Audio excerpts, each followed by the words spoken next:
shots to West Indies, but have not been able to sustain any sort of partnership for a period of time. What they're desperate for is a sustained assault. It's not happened. 6 wickets down, 13 overs means there's not really been any sort of flow. The conditions, well, good enough to go at 10s and nearly 11s, but you can't afford to keep losing wickets. All Nokia that time, despite the short boundary, going 2 in a row with the short ball and challenging the full shot of Holder and coming out on top. Good use of his speed, his pace. Wonderful aggression.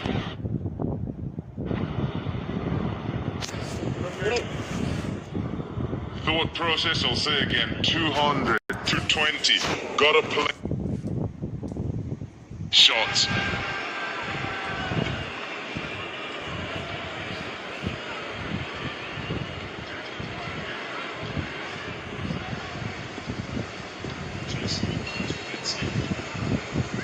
It can be tricky setting a score.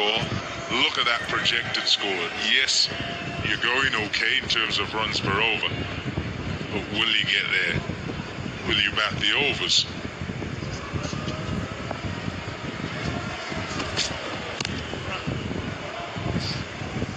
And in the assessment of conditions, and you'll hear some of the time,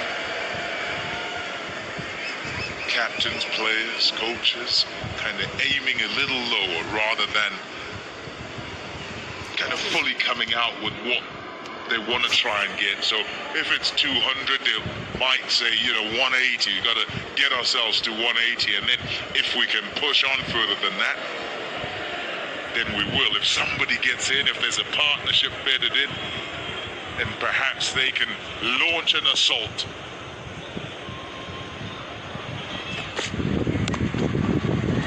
But if you put a foot wrong, then it can be problems, and you end up way shorter than where you want it to be. Yeah, Neil Mack was talking about the speed and what fast bowler can do to you. Just have a look at these 2 deliveries from Nokia.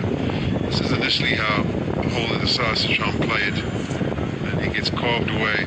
Then all of a sudden it's a bang short again. You can see he moves a little bit earlier, kind of expecting it. It doesn't hit that forward lean, doesn't get his weight into the right position. And when you've worn one on the helmet, you're never too comfortable trying to smash or get forward to the next one.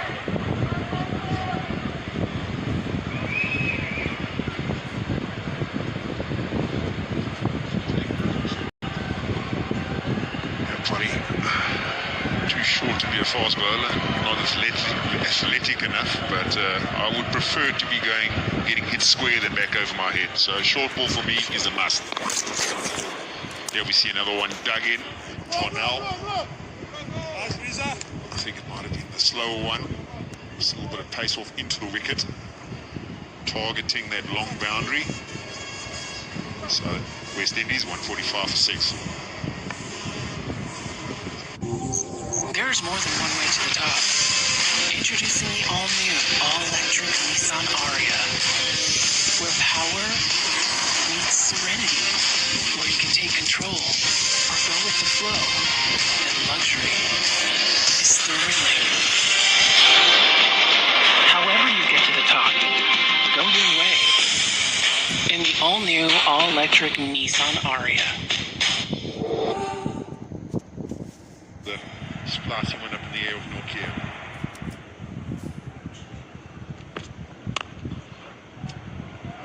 Yeah, nicely played. That's a beautiful shot.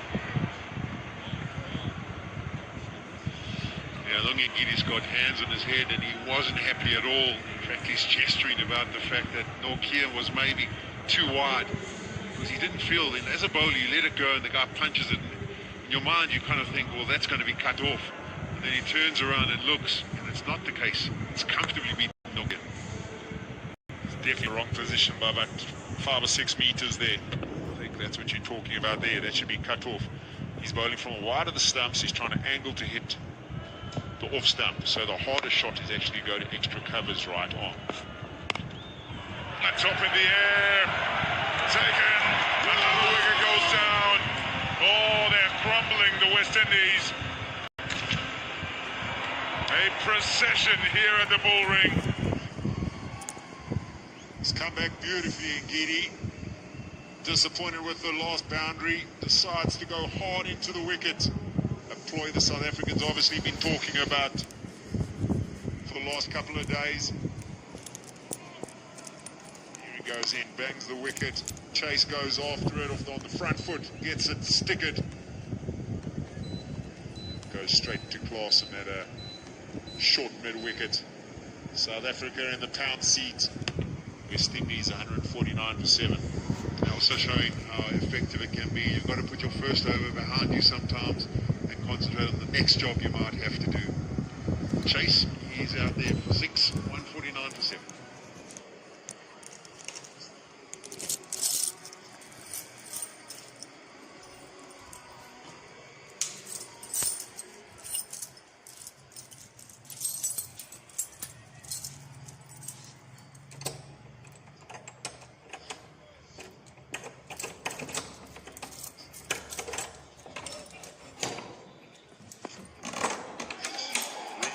Shepherd is in. I would have loved to get something on that to send it off to the fence.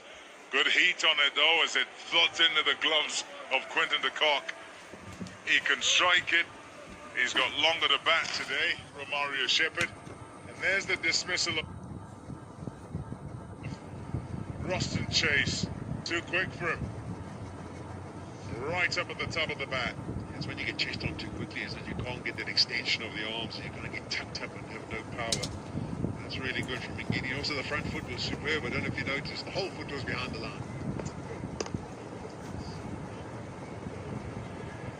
Nicely nudged and we're back for a couple. What you might get some of the time is this defensive thinking from teams when conditions are quite good. And I think the discussion must have been from the South Africans that they want to look to try and attack and take wickets, and how they were going to do it was